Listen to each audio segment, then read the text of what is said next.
Assalamualaikum warahmatullahi wabarakatuh.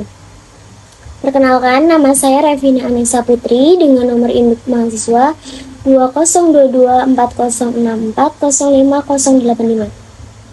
Di sini saya akan mempresentasikan naskah laporan kegiatan dari kelompok 2. Dan tentunya saya tidak sendiri, saya ditemani oleh rekan-rekan saya, yaitu sebagai berikut. Baik, langsung saja kita mulai presentasinya. Yang pertama adalah latar belakang. Pancasila adalah dasar bangsa, ideologi, pandangan, dan falsafah hidup yang harus dijunjung tinggi di bawah pimpinan bangsa Indonesia dalam bermasyarakat, bernegara. Dan negara ini mewujudkan cita-cita untuk mendeklarasikan kemerdekaan. Dalam kenyataannya, banyak sekali masyarakat Indonesia yang masih belum memahami nilai-nilai Pancasila. Kondisi ini dapat menyebabkan kehidupan masyarakat Indonesia yang tidak akan teratur, tidak akan berjalan dengan efektif, tidak tertib. Dan ini ada salah satu contohnya, yaitu Ketua DPRD Lumajang di Jawa Timur mengundurkan diri usai tidak hafal Pancasila. Hal ini bermula dari video yang sempat viral pada tahun 2022 yang menunjukkan Ketua DPRD Lumajang tidak hafal Pancasila sila ke-4.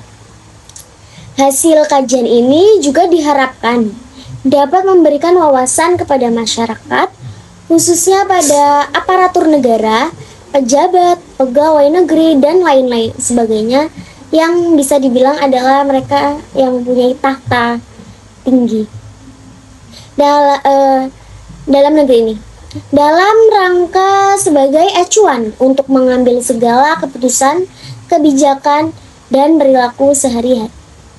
Kemudian sumber informasi. Yang pertama dari media online.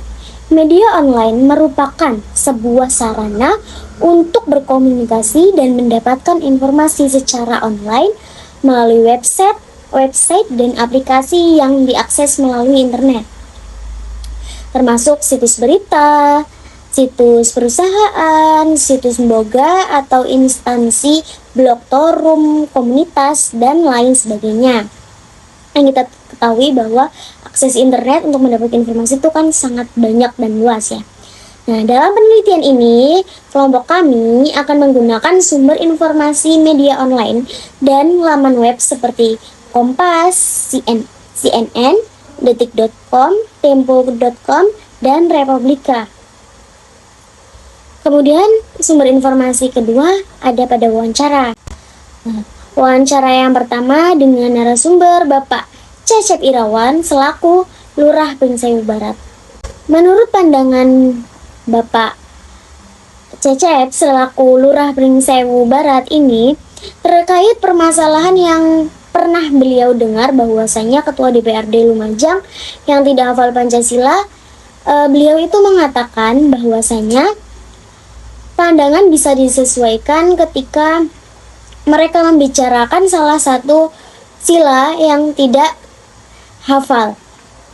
Bapak Lurah memandang amat kasihan sekali karena seorang ketua DPRD bisa-bisanya dia tidak hafal Pancasila. Apakah itu pantas? Alangkah kasihannya, bukan? Sudah seharusnya dia hafal. Kedua, dengan narasumber Bapak Ahmad selaku masyarakat Banyumas yang sempat kita wawancarai pada saat itu.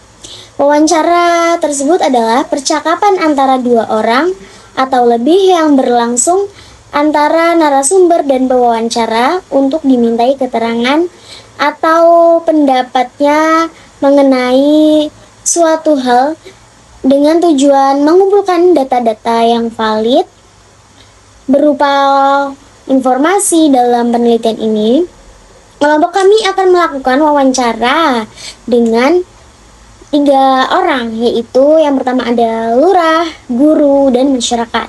Baik, langsung saja ke hasil wawancaranya ya. Menurut pandangan Bapak Ahmad selaku masyarakat Banyumas, sangat miris sekali karena sebagai anggota dewan yang kita tahu bahwa kedudukan anggota dewan itu sangatlah tinggi ya. Kenapa gitu sampai tidak hafal dengan dasar negara kita sendiri, yaitu Pancasila? Sebisanya. Kemudian ada hasil wawancara dengan narasumber Bapak Kuswoyo, selaku guru SMA Negeri 1 Negeri Katon.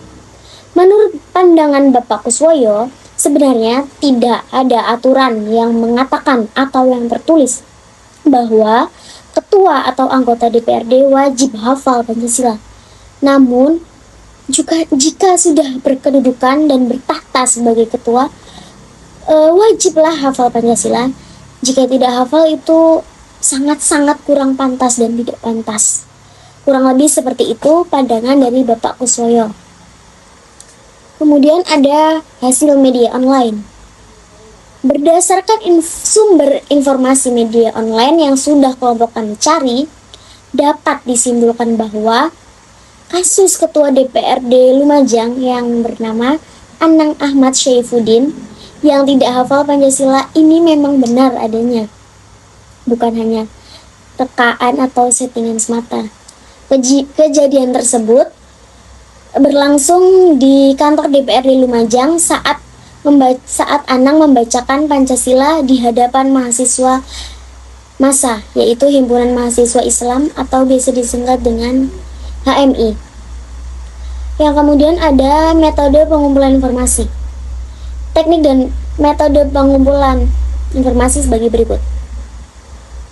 Teknik dan metode dalam penelitian ini menggunakan cara dengan mencari informasi di berbagai media, yaitu di internet, buku, media massa, wawancara, observasi, dan lain sebagainya. Kemudian ada langkah-langkah pengumpulan informasi.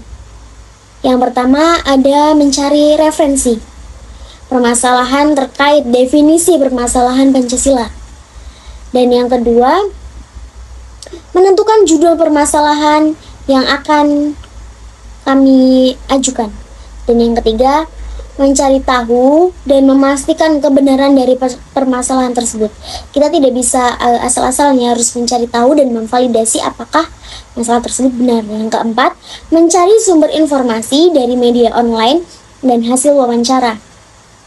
Serta yang kelima, mengumpulkan informasi terkait permasalahan secara terperinci. Kita mengumpulkan dari berbagai sumber dan berbagai media, lalu kemudian kita validasi. Setelah kelompok kami sudah validasi, baru bisa diajukan. Itulah kurang lebih presentasi dari naskah laporan kegiatan dari kelompok 2. Bila ada salah, mohon dimaafkan. Assalamualaikum warahmatullahi wabarakatuh.